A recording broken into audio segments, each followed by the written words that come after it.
Hi, I'm Aaron from Marmon Family Dog Training, and today we are working with German Shepherd Mixed Ranger. And the thing we want to remember on these very beginning days with dogs is my second day, full day with them, and it's our second trip to the park. When we start getting into new areas, we start becoming a lot less valuable. So there's little things we can do to make ourselves more valuable. What we want to think of is this is a big game of hard to get, that we don't care if he's by us. So we just start getting used to going the opposite way he goes. If I get boring to him, I'm saying, see you later, have a nice life, I'm out of here, I got better stuff to do. Until he starts realizing we are his best value. So we try to start at quieter parks like this, where there's not as much going on, and just let him know that we have everything he needs. That the sniffing and the peeing and the marking on stuff that he likes to do isn't as valuable as what I have, which is movement and food. So we're really trying to appeal to him using movement and food. So what we start doing is just walking the opposite way. If I don't have a fenced-in area to work, what I'm going to try to do is get a long line like this and just start going the opposite way. Anytime there's tension on that line, I should already be walking the opposite way of where he's at. So if he's sniffing something over there, I should be walking the opposite way. So when there's a tug on the leash and he gets leash pressure, I should already be walking away. And we're trying to just build in a follow you, that every time I'm walking away, you end up by me anyways. And we want to kind of build a nice little perimeter around us using this leash pressure.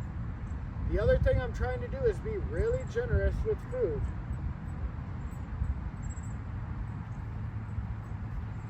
Really generous with food where you don't want to take your eyes off of me.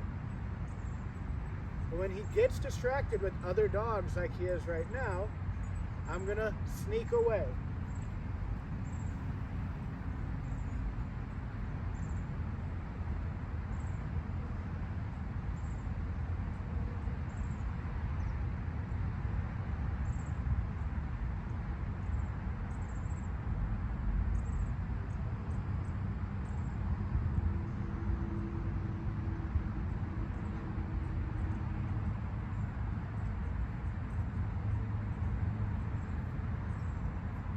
So there's some things I'm trying to remember while I'm doing all this.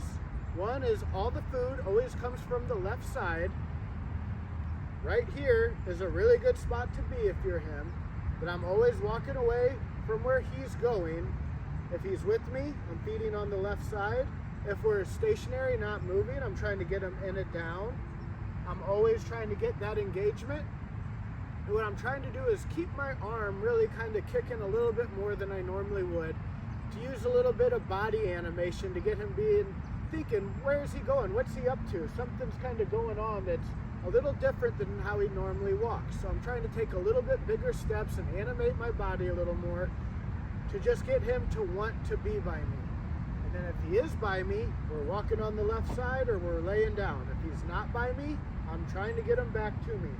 If a drive were to kick off, another dog or whatever else might get him into a drive, a squirrel, and he's getting into a prey drive or a fight or flight drive and he's starting to go, I'm gonna use the vibration as I turn the opposite way of where he goes.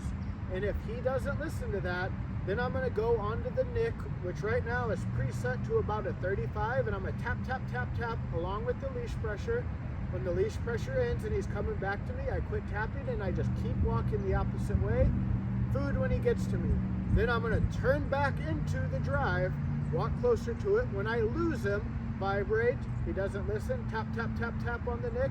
Opposite way. Just rinse and repeat until he starts making the decision, I'm the best place to be.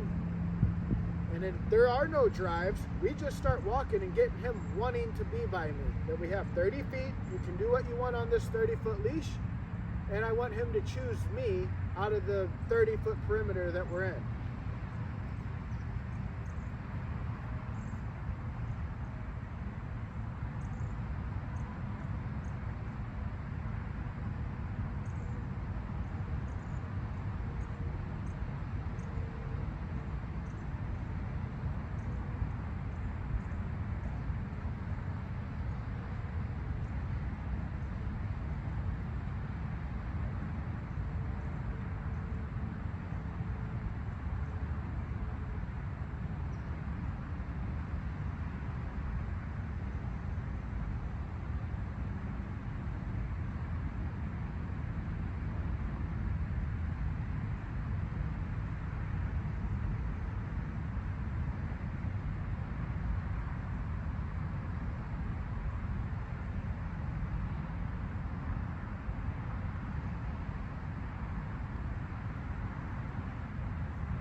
not trying to be desperate for him to be by me. I want him to make the choice that he's with me, not me constantly trying to get him to be by me by calling him or making noise or something like that. I'm just walking and I'm letting him figure out where his best place is, just based on food, movement, and leash pressure of where can you go. You're stuck with me anyways. What's your best play in this situation? And that's going to be right by me. So we're always just walking back and forth, trying to get him into our little rhythm of walking with me.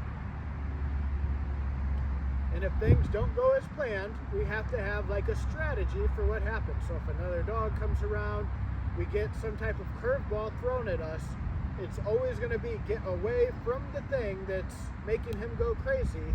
Use the e-collar to devalue the thing that he's going crazy over, to get him back to us, to be calm, and start over.